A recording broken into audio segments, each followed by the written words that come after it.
পুরো পৃথিবী জুড়ে চলছে তৃতীয় বিশ্বযুদ্ধের উত্তেজনা। আমাদের হাতে এসেছে গুরুত্বপূর্ণ আপডেট আন্তর্জাতিক সংবাদ। শুরুতেই থাকছে আইসিসির রায় উপেক্ষা করে 3 দেশের আকাশসীমা ব্যবহার করে যুক্তরাষ্ট্রের নেতানিয়াহু করা সমালোচনা। এবারে জানিয়ে দিব পুতিনের বিরুদ্ধে ডোনাল্ড ট্রাম্পের ক্ষোভ, রাশিয়ার উপর নতুন নিষেধাজ্ঞার হুমকি। এদিকে ইরান প্রমাণ করছে একসাথে যুক্তরাষ্ট্র ও ইসরায়েলের মুখোমুখি হতে সক্ষম। এবারে থাকছে মার্কিন পররাষ্ট্র দপ্তরের প্রেস ব্রিফিংয়ে বাংলাদেশ প্রসঙ্গ। সব শেষে জানিয়ে দিব ভারতে আবারও যুদ্ধবিমান বিধ্বস্ত, নিহত 2 পাইলট। এতক্ষণ শুনছিলেন আপডেট সংবাদের শিরোনাম, এবারে বিস্তারিত। তবে তার আগে অনুরোধ রইল ভিডিওটিতে একটি লাইক এবং কমেন্ট করে জানিয়ে দিন ভিডিও সম্পর্কে আপনার মূল্যবান মতামত। আরও জানিয়ে দিন ভিডিওটি কোথা থেকে দেখছেন বা কোন জেলা থেকে দেখছেন। আইসিসির রায় উপেক্ষা করে 3 দেশের আকাশসীমা ব্যবহার করে যুক্তরাষ্ট্রে নেতানিয়াহু করা সমালোচনা।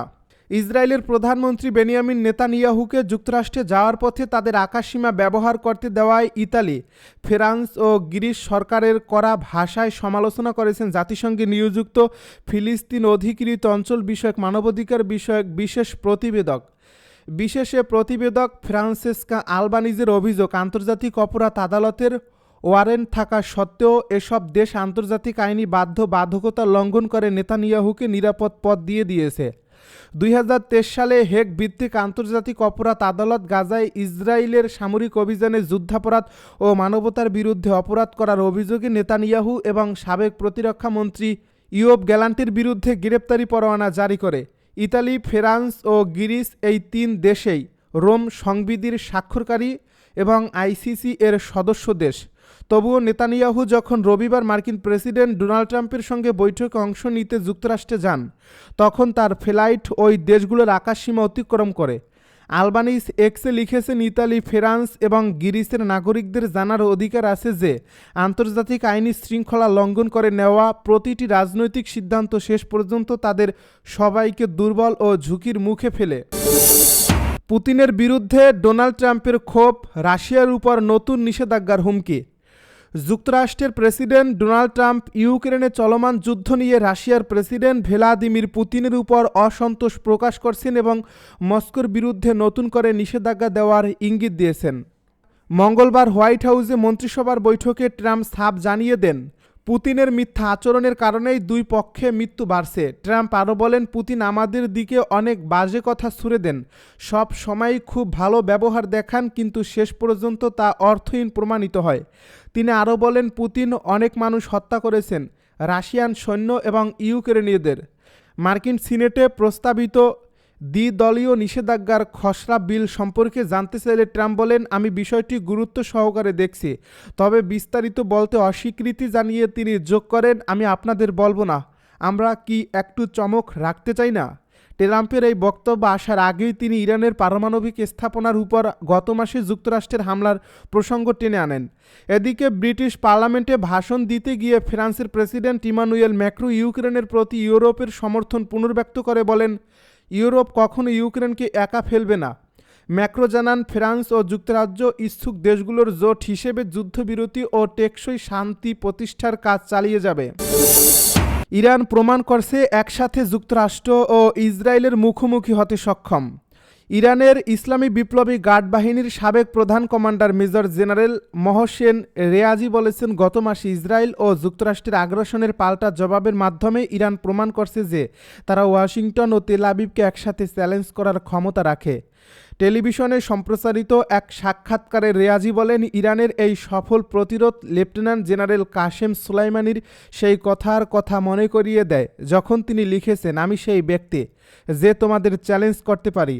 বুধবার এক প্রতিবেদনে খবর দিয়েছে মেহের নিউজ। রেয়াজি বলেন, এই কথাটা পুরোপুরি প্রমাণিত হয়েছে ইরানের পাল্টাপাল্টি হামলার মাধ্যমে।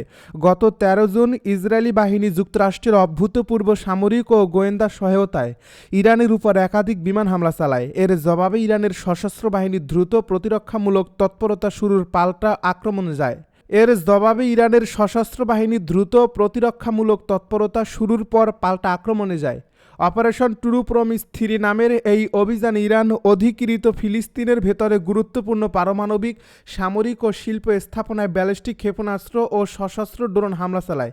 তেল আবিব, হাইফা এবং বেইর সেবাসহ ইসরায়েলের গুরুত্বপূর্ণ অঞ্চলগুলোতে এই হামলা চালানো হয়। টানা পাল্টা হামলার কারণে মাত্র 12 দিনের মধ্যে ইসরায়েল যুদ্ধবিরতির জন্য তৎপর হয়, যদিও তারা নিজেদের ক্ষেপণাস্ত্র প্রতিরক্ষা ব্যবস্থার পাশাপাশি যুক্তরাষ্ট্রের উন্নত ক্ষেপণাস্ত্র ব্যবস্থা ব্যবহার করেছিল। ইসরায়েলি সংবাদ মাধ্যম জানায় এই হামলার ফলে বাটিয়াম শহর ধ্বংসস্তূপে পরিণত হয়, যা গাজার যুদ্ধবিধ্বস্ত দৃশ্যের মতো হয়ে যায়।